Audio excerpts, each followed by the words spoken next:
Hugh, thank you so much for joining us this afternoon on the Racing Passport. It's an absolute pleasure to have you here. How are you, firstly? Kiersten, yeah, thank you for having me on the show. I'm well, thank you. It's been a busy couple of months for us, settling into the Hong Kong lifestyle and racing scene, but it's been successful so far. And yeah, the kids have settled into school, and Christine and I have settled into a weekly routine. So yeah, we're really happy. That's great to hear. I feel like I've got so much to congratulate you on. So, firstly, of course, a big congratulations on how many winners you've been riding at the moment. You're currently sat fifth in the Hong Kong Jockey Championships, and considering your ride to win ratio, it's really impressive. Of course, you had a win on the weekend with Senior Toba. And is this success the reason that you've decided to extend your contract with the Hong Kong Jockey Club for the rest of the season? Well, I dare say that if the success wasn't as fruitful as it has been, we may have made other choices. But look, the club have been really welcoming to me and, of course, my family, and they've really made us feel really welcome here in Hong Kong and done everything in their power to make that happen. And look, the success and the support that I've gained from the owners and trainers alike has been outstanding as well, and resulted in not only a steady flow of winners, but place getters as well. I think I've ridden maybe 20 or 21 winners, but nearly 40 seconds. So the rides have been really worth riding, and I feel energetic when I get to the races with the 2 days a week. I'm really enjoying that for the mature age body. Two race meetings a week it's really working well. And like I said, I wouldn't be able to achieve what I have done in this short time without that constant flow of support from the owners and trainers. But it's been really good. It's been a great start, and the opportunity was there to extend to the end of the season. And after careful discussions with Christine and to a lesser extent the kids, they're happy in their routine at school. But Christine and I have decided to really give it a go for the remainder of the season and see where we end up. Oh, that's fantastic stuff. And good to hear you're feeling well, because I don't think people quite understand how tough it is being a jockey, what a physically demanding job it is. So that's good to hear that the health is in tip-top shape. And of course, clearly riding so many winners, as you touched on, the Group 3 Centenary Cup on the weekend on Senior Toba. Now, there's something I'd like you to clear up a little bit on this. Initially, I heard when the horse is going over to Qatar in 10 days that Joe Moreira was offered the ride.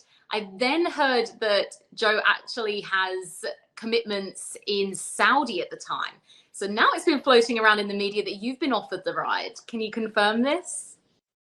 I have been offered the ride. I'm yet to confirm. It's difficult because I have firm commitments here in Hong Kong on the Sunday, and logistically it seems as though it's not going to be possible to ride in Qatar and be back here for Sunday's race meeting. So that's where the difficulties lie with that. But look, it was great to reunite with Senior Toba. I thought he ran satisfactorily in the Hong Kong International Vars in December, and I think he was more suited, ridden a touch quieter the other day, albeit in a much inferior field here in the Group 3 race on the weekend. But it was great to reunite with him. I had a bit to do with him when Chris Waller trained him in Australia, narrowly being defeated in the Queensland Derby. But his form's been pretty consistent since he arrived in Hong Kong, and yeah, it was a bit of a feature win for us. And I think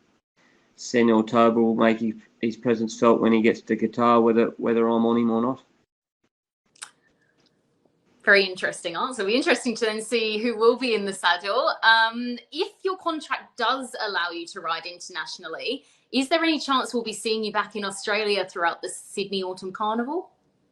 That's a good question. I will be back for weeks 1 and 2 of the championships, because we do have a few things that we need to arrange at home, because we left in a bit of a rush on a 3-month contract, and obviously that's now been extended. So we've got a few loose ends that need tidying up back in Australia. So with coinciding with school holidays, it presented a great opportunity for us to maybe miss a couple of meetings here in Hong Kong.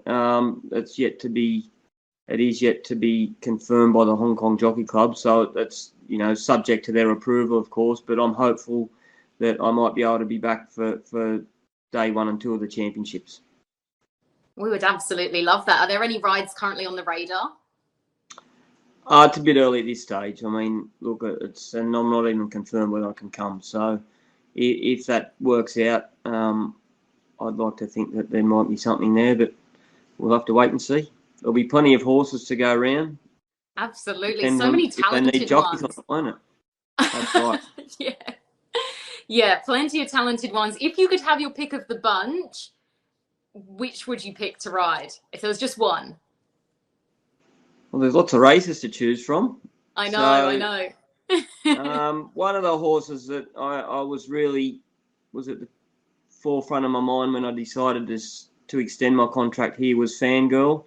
I just think she's a real horse of the future. She's at that age group where she's going to really be at the peak of her powers, if not this autumn, later this year in the spring. So if I had to pick one horse, it's Fangirl as far as the older ones go. And for the younger ones, I'm interested to see the Godolphin team coming through. I was really impressed with Barber when I won on him. I think he's a horse that can progress towards a Golden Slipper and possibly beyond, and Golden Miles from the 3-year-old rank. So, there was some nice horses there that I rode in the spring, which I won't be available to ride this time in, but who knows what's going to happen between now and the championships. And if I am able to come back, it'd be great to reunite with some of those horses. Absolutely. If not, at least the trainers. Yeah, very, very true. Speaking of rides, I know your rides for Sunday haven't been published yet, but just one sort of for punters. Is there a horse in particular on Sunday that you're keen to ride or you think will go particularly well? Sunday, I'm riding a horse, an interesting horse called Oriental Smoke for David Hayes. Now, he's a horse that's racing a Class 1 race, and his last 2 runs have been well under par, but he's drawn both wide on both occasions and been ridden a bit quieter. I rode him 2 starts ago. I was caught wide and back, and he just didn't perform. Lyle Hewitson rode him last start with a similar result. But I think if we can draw a better gate and I can be a bit more assertive early in the race, his form leading up to that was very consistent, and I think he meets a field that probably lacks the depth that his last 2 runs have. So, look, he needs to turn it around, but I think he's a horse that can this Sunday. Well, there you go. Punters heard it here first. Hughie, really big thank you for coming on again. It's always a pleasure to talk to you. You're welcome, Kiersten. Thanks for having me on the show.